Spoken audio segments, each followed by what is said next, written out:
And I seriously considered at that point, do I just go back to the NHS? And I'd been out of the NHS for 12 years at that point. So that was not a small consideration to make. Was that panic because you were like, I don't know how I'm going to have any money?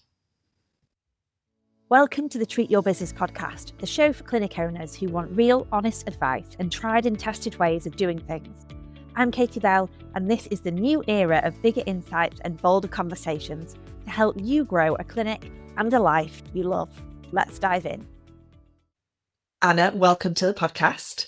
Thank you very much for having me. Thank you for being here. I'm super excited for this conversation, Anna. Anna, I'd love you to paint the picture.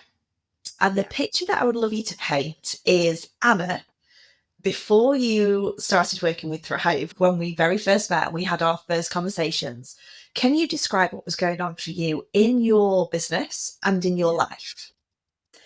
So I think business-wise, I'd opened the doors to my clinic as it is now in 2021, end of 2021. And I was a couple of years in and it was going well, but I'll be frank, competition was low in my area at the time for the services that I offer.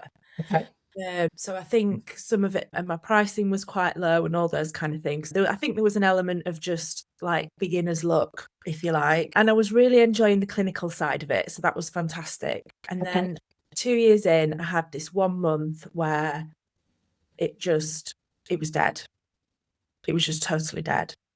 And I was just like, what the hell do I do? Yeah. And I seriously considered at that point, do I just go back to the NHS? And I'd been out of the NHS for 12 years at that point. So that was not a small consideration to make.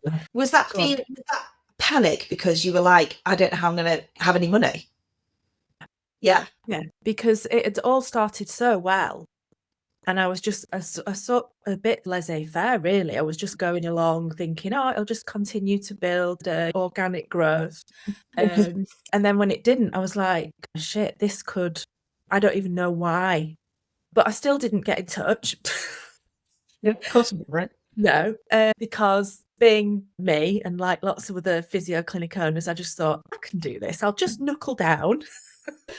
I'll listen to the podcasts, I'll read some books, I'll get a new planner, all that kind of, yes.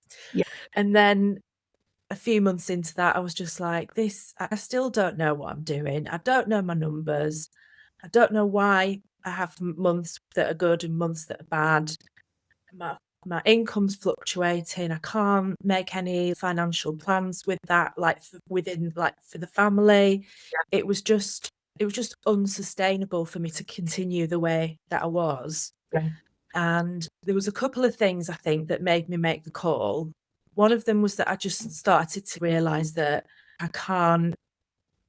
It's that thing that you always say, actually, what got you here won't get you there. So I thought something's got to change. I've got to do something differently, and it's got to be something quite drastic, quite radical for me. Yeah. And then also, it was actually listening to one of the podcast episodes with Ruth. I don't know if you remember Ruth. You can leave, yeah. And I just thought, and like we both know Ruth a little bit now, and Ruth is very much, she just, I've made a decision and I'm in. And I just thought, that's just what I need. I need to just make the decision and do it. And that's when I booked the call. And I remember I felt like you were in a loft. Were you in a loft? Like, I felt like you had... Yeah, it was awful, Katie. Right ceiling. I remember you noticed board. It was weird shit that I remember. And you were sat there, and it felt like you had a lot on your shoulders, is how I would describe my first conversation with you, Anna. It was like quite heavy. You felt a bit like you were in despair about, I'm not really making money.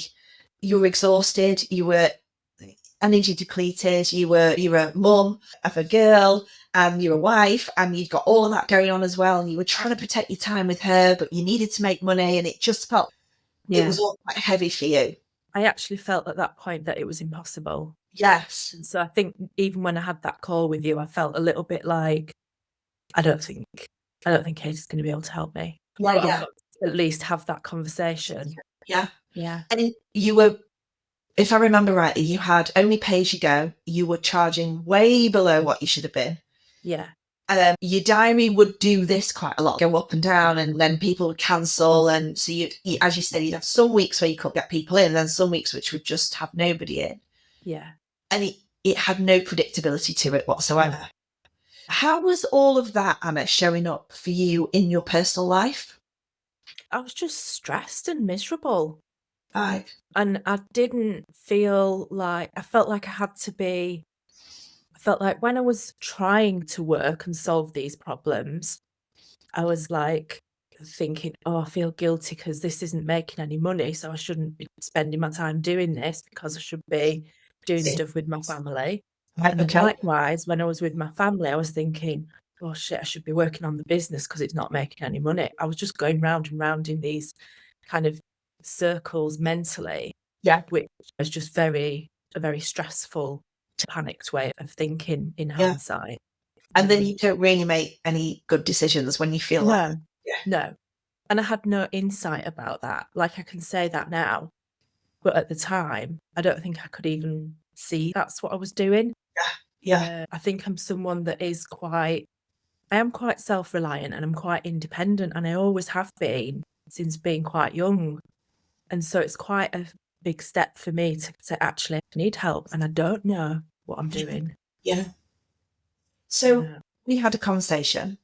Yeah. And if I remember rightly, I know we had a few conversations because I think we chatted and the decision wasn't initially It wasn't the right time, was it? No. This is not the right time. Yeah. And then we chatted again some months later, and it still felt for you, this is a massive step. I'm scared. I don't want it. And there was a lot of resistance. Yeah. You felt like if nothing changes, and I'm going to have to just throw myself into this. Yeah. And so you made the decision, even though I would say reluctantly. It's like I was forcing you to make this decision. No, not at all. Not at all. Yeah, it was from an internal point of view. Yeah. It was just very against everything that I've always, learnt, which was you can figure things out yourself. You just need to do the research, just need to work harder, all of those kind of things. So it was from that point of view. And actually, that first conversation that we had where it wasn't the right time, it was still such a valuable conversation to have with you. And I did not at any point feel it wasn't a pressured conversation. I think it's important for people to hear that, because at that time you knew, I think quite early in that conversation, that, you instantly started saying, this is what you need to do now, Anna, because you need to be in the right place. You realised you could see what I couldn't see. And that was so valuable to me, and I really respected that. And that was one of the reasons why ultimately, when the time came when I was ready, there was no one else that was going to ring. Yeah.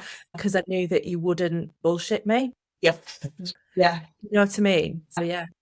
And you made the decision, you joined our Activate program. What can you describe to everybody what it felt like initially when you first joined? Because I think it's really important to not just paint this beautiful picture that's all absolutely fabulous, and from day 2 you start making money and all of this. It's a journey, it's a process. But I hope it's one that you feel very supported in straight away. So describe it to our listeners. Yeah, I was super, super excited. I think we'd had the conversation that I was going to join in July, but I said, I don't want to start till September. Yeah. So all summer I was like feeling much lighter already, and like feeling so much optimism and raring to go. And then like those first couple of conversations, like the strategy call and the mindset call, they were great. And then I think the moment where I thought, oh shit, this is really quite scary was on like the first Q&A, because the Q&A, and like I'll come on to that later, it is so important to do the Q&As, but to begin with, you feel quite daunted, because you're suddenly thrown into this group. Other people seem to be just happy to come on and be telling you all about what's going on in the business, and some people, and everybody's at different stages and doing different things. It's very overwhelming. No, the balloon. Very overwhelming. Yes, yeah. And in life, I am the sort of person that I'd like in a big group situation, I will sit and just watch what the dynamic is for a little while before I get involved.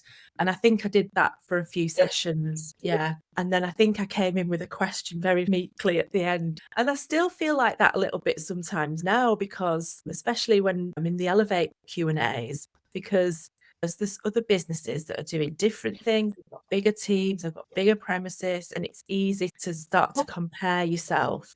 But I think part of that journey has been to get comfortable with that. And actually, the individuals that are on the call are all so supportive. There's never anyone like, I don't know, there's never a sense that, oh shit, I wish I hadn't asked that question. Because it's always like someone will post, oh, that was really useful, actually. I'm glad you asked that. And oftentimes I'll come to Q&A and I won't even have a question. And then by the end, I've got a question, and that's the beauty of it. And they happen every week, I know. So Yeah. the weeks that you don't have a pod. And so that just gives you that regular checkpoint, that regular touch point. And sometimes the Q&A, it's termed a Q&A, but really it can be and you said this to me before, Anna. You said, Casey, I don't have a question, but I need to just word vomit at you. Yeah. And you just tell me what's going on. Yeah. And Just then how I'm feeling. Yeah. It's how I'm feeling. And then I can ask you the questions that makes you go, oh, Absolutely, actually, this is what I'm struggling with. So you don't always have to come with the exact thing that I know I need to work on. It often can be, I'm in a world of this going on right now, and I'm not sure what I need, but that's our job as good coaches, is to be able to find what it is you really need and get to that point. Yeah. Yeah, definitely. It's funny that you share that, Anna, that when you first came on, that you didn't really want to ask questions. And I felt like we built up some form of relationship. So I was very much encouraging you to, I hope in a supportive and a kind way, to ask questions, to be brave, to put yourself out there. Now, you are a totally different Anna. Yeah. You will just ask those questions. You will speak up. You're in our Activate Masters program, which means you're in the second year of our program, which means we get to sit around the boardroom table together. And you are so valuable around that table, because what you give to others and the advice that you share is like a totally different Anna from a year and a bit ago. Like it's amazing to see. I don't think you probably know that. I just sit back and be like, wow, well, look how far you've come. All that stuff that you've learned is in there, and then you're repeating that back to other business owners. I think it's incredible what you've achieved. Yeah, I feel different in myself. Like, it's not just a business program, it is very much, and that's business, however, wherever you look at it, whatever sector you're looking in. I don't think that you can run a business and not change in yourself. Like, it's a personal journey. I hate using that word. It's like, it is. It is. You change and you learn so much about yourself. You have to, otherwise your business won't change. Absolutely. So we've taken you on this personal journey for what Anna has changed for you. Let's give people real, strategic stuff first of all. So what are the changes you've made in your business since starting our program? So one of the first things that I did was change my pricing structure and introduce packages, treatment plans, which again, at the beginning, I was very skeptical about, but I thought, you know what, I'm in it. I'm going to just trust the process. If it doesn't work, I can just change back. So I gave that a go, and actually I love it. From a clinical point of view as well, I get better buy-in with my patients and all of that kind of stuff. So that has made my income more steady. Don't get me wrong, it still ebbs and flows. And there's Why does it ebb and flow? Oh no, you're coaching me now. Because it's only you. It's only you right now. Yeah, exactly. Which we talked about last week, didn't we? Yeah. We have got you to a place of, because we've flitted. We've flitted. Do I want team? Do I not want team? Do I want team? Do I not want team? It's taken a little while to understand this. We can get your income as predictable as possible. But we've almost done that, really. But to go to the next level requires something different. Yeah. definitely. And that's the stage you're in. So you've almost flattened out some of those peaks and troughs of income. Yeah. Your patients are getting better results. You get better Yeah. back in. Yeah. What else have you changed? I'm more organized. So I like know my numbers. I check in with those regularly. I've got a plan. I know what my plan is for the next year. I know what my plan is for the next 90 days and all that kind of stuff. Do I always stick exactly to the plan? No, but I definitely realise now that if I don't have a plan, the side quests, if you like, will rule the day rather than the main challenge. So that's changed. Like I'm fully booked, like constantly. I don't have, and as that's currently a challenge for me. What a great problem to have.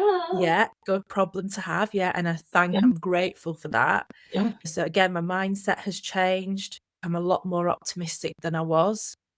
When I'm having a down, Yeah. I know that I'll come out of it, and I know that if I have to work on not just paddling, if you like, but I need to work on what's going on up here. Yeah. What else has changed?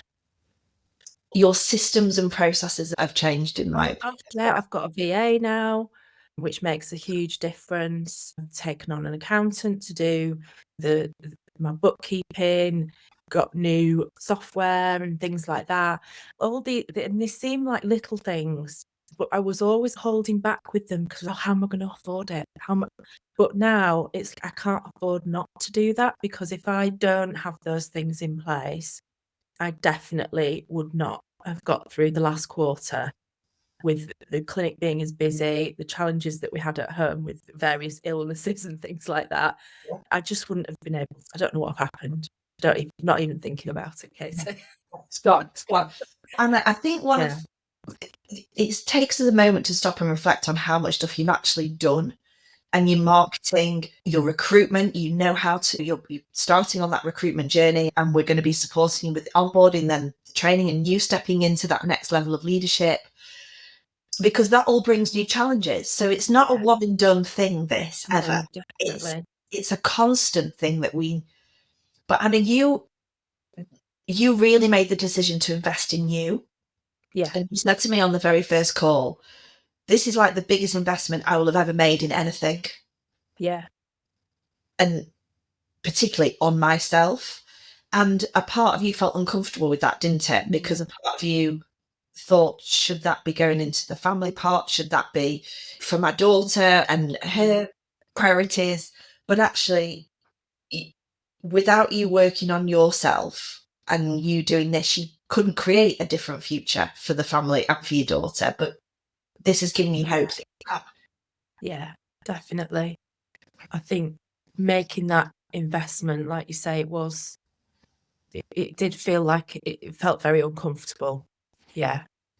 But if I hadn't have done it, I don't know what I would have done really. I just would have carried on with everything being overwhelming and getting increasingly more and more despondent with doing what I love. That's the really sad thing, was that I love doing what I do clinically, but it was just sucking the joy out of it. So it was an investment in my potential is what I felt at the time. Nice. Like when I was having that thing of, oh, shall I go back to the NHS? I got to the point I just thought, no, I'm not done.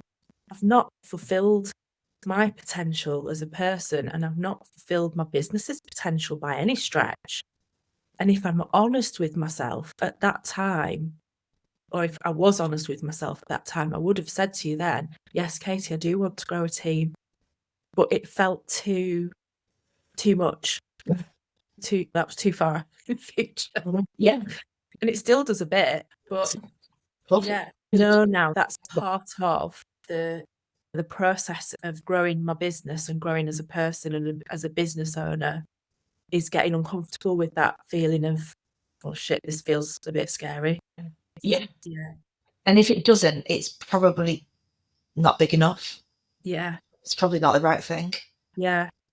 And also all the many other people in the community that, are at all different stages, and they all have the same feeling, whatever the challenge is. Yeah. And does that normalise it, Anna, being in that community? Yeah, it does, totally. Before, I was so isolated.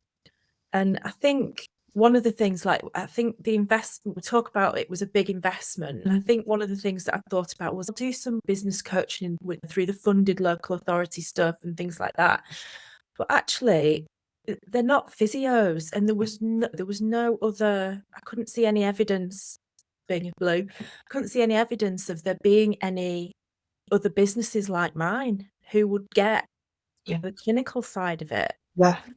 And that's been so valuable for you as like the head coach to understand that side of the business, but also everybody else who's in the community who are also physio business owners. So we get what it's like with the day-to-day patient care. Yeah. On all the stuff, the CSP and the HCPC stuff and all that red tape stuff as well around that. And yeah, I was alone before, very alone, very isolated, and now I'm not. I've got a team. Yeah. And I really missed that, actually. I didn't realise how much I'd missed having people around to bounce things off. Because it is a very isolating place being a business owner. Yeah. Very, especially when you're at the top of the tree, for want of a better word. And as you grow, Anna, and you have more team around you, that feeling can be more pronounced because people look to you. They look to you for motivation, for inspiration, for support, for the next steps, for the direction, for the vision. And we as leaders still have days where we feel, God, don't know if I can do it today. Don't know if I can show up, but I have to show up because I've got a lot of people that rely on me, and that can feel heavy. As you grow, Anna, this in what you're doing now is going to feel even more valuable and even more important for you. Yeah. Because you need other people to lean on at that time. Yeah. Yeah. What can you describe to our listeners what it's like when you come to the strategy days where we all get together in a room every quarter? Give them a flavour of what it's like.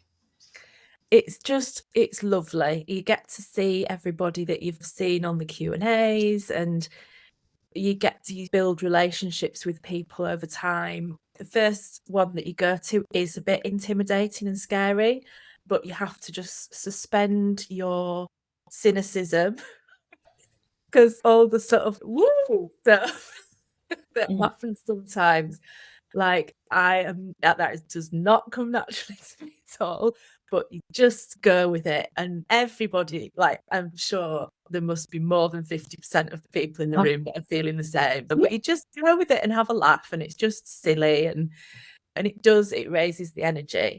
And it's just so inspiring to talk to hear the content that's presented and to have that guidance on the day, but also to actually just be sat and be eyeball to eyeball with your peers and bounce things off and talk things through. I'm not quite sure about this. And it's just lovely. It's just a brilliant day. It's like it is one of the highlights of the programme, really. And I think it gives you that bit of motivation to go into that. Like, we do them quarterly, and we do that for a reason, because it gives you that 90 days of like, right, I'm back up, I'm re-energized, I'm re-plugged in, and I'm ready to go. And we come away with strategies and processes, things that you can implement. And then you work with your coach and your card on a monthly basis, every 30 days, to keep you accountable, Hannah, to keep you on track. And that's something that everybody struggles with, but you can have been in the past easily overwhelmed, very normal. Lots of us are. And you often use us to say, okay, this is everything. What do I do first? Yeah. And then write it all down. And then again, just do that. And you go, okay, great. Yeah. Yeah. And sometimes it's just as simple as that, isn't it? It's just getting it all off your chest. Yeah. But the combination, I think, of the monthly pods, the quarterly strategy days, the weekly Q&As, there is just like that. There's some touch points, points in your year and your week that you can come back on track. Or if a side quest has popped up that you've got to deal with, then you can just get some guidance on that. And then the week later you're back, or I've got my pod in a couple of weeks, I better think about what I need to do, because there's that accountability there with the pods that I really like. Yeah. And what was it like when you moved into our year 2 of our programme and we had a boardroom session recently we've got another one coming up soon I'm very excited about. What was that like, Anna, for you? Can you describe that to our listeners? I loved the boardroom. It was so fun because it was like a really small group. Yeah. It was you and Nicola at the top of the table. And the dynamic between you two is there's such a good energy between the two of you. And also the banter between you two as well. It is so funny. So it's like it's not a heavy situation at all. And then just going around and hearing everybody's, it just really made you focus in on, like, and as I could feel it as it was coming round to my turn, I was thinking, shit, what am I going to say? I need to really think about, like, I've got this amount of time to say what my problem is. And then also the bit where we had to listen to what everybody else's feedback was and not say anything. And you were going, nope, not allowed to say anything, Anna. Really having to listen and take it on board what everybody's input was. And some of it was just thoughts, some of it was practical stuff. So it was very powerful. It was very intense. There was some really deep conversations around that table that day when we did it last time. There was some tears. Always. But you could feel that there was going to be some people were going to go up a level after that because everyone had to dig deep about what really needed to change or what the problem really was. And that was I guess the whole point of the day when I got you on a much more kind of smaller scale.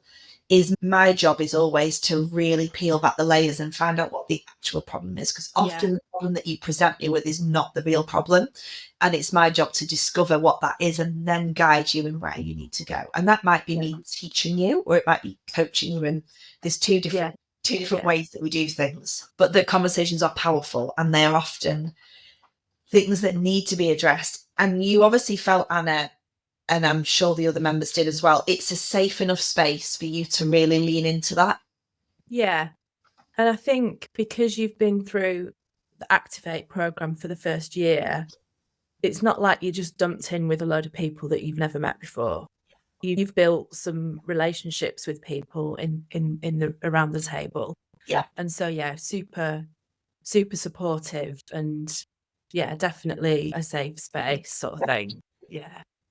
And for people who are inspired by this conversation and really resonate with your story about where you were, where you are now, give people a flavour of what's happening this next year for you. What's on the cards? What are we working towards now?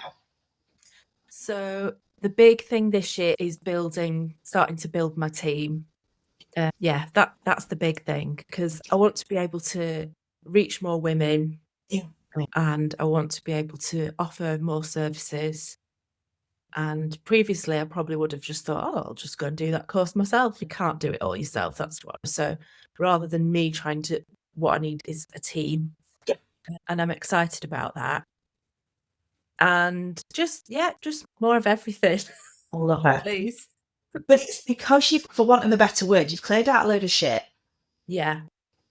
We've put systems and processes and foundations in place that needed to be in place before we could go to this next level. Yeah. And you feel ready for it now. Yeah. Yeah. And there's still things like with the systems and processes that I'm still bringing in. It's not linear. It's not like, I've heard people sometimes refer to Thrive as a course. It's not a course at all. There's the portal stuff, which is presented like course modules, isn't it? But that's just the platform that you're on. Yeah. But it's not a course. It's I don't know, it's more of a network, if I have to visualize the structure. Yeah. So all the time you're thinking about how could I tweak this, and then you go and work that out, and there's information and support about that.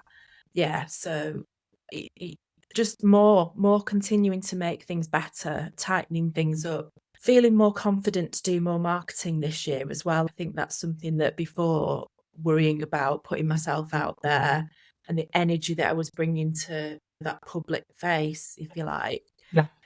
And I'm doing a lot of work on that at the moment, just to feel more confident in doing that, because that's where I think I can really make an impact and get more people into my clinic and raise the profile of pelvic health in the area as well, is just to get out there.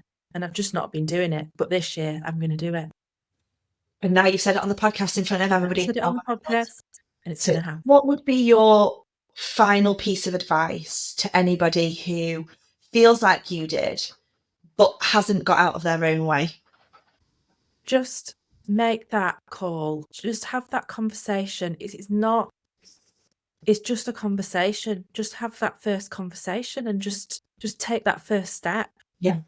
What's the worst that can happen? Exactly. What's the best that could happen?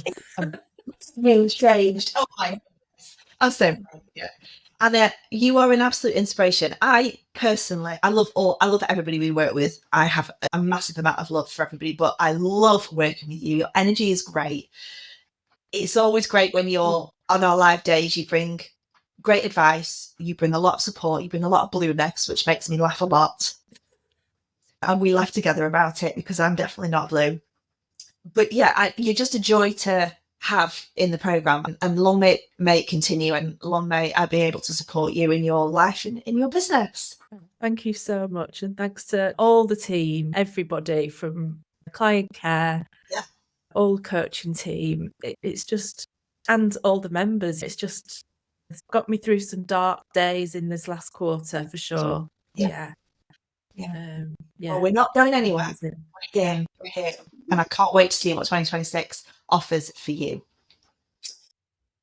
Thanks for listening to the Treat Your Business podcast. Hit subscribe now and keep joining me for bigger insights, bolder conversations to help you build a clinic and a life you love.